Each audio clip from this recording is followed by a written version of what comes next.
زه درته یو وړه کیسه د خپل زوی کوم. زما زوی په جورج میسن یونیورسټي کې په واشنګټن کې سبق وایي. تاسو د دې یوې واقعیا نه اندازه لګولی شئ. هغلته سبق وایي نو هغه وایي چې یوه ښځه وه، مشره ښځه وه، د هغې خاوند چې په دې ګلف وار کې مړ و، د هغه خپل خاوند د دې ښځې ډېر زیات خوښ و.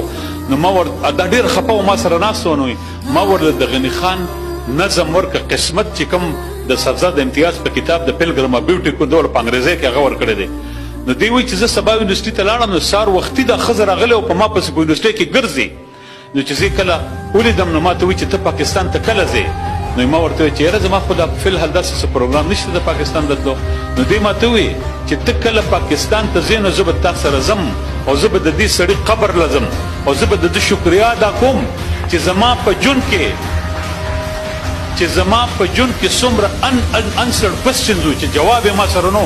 دې سړي ما له د خپلو ټولو سوالونو جواب راکړه. دا زموږ غني خان و.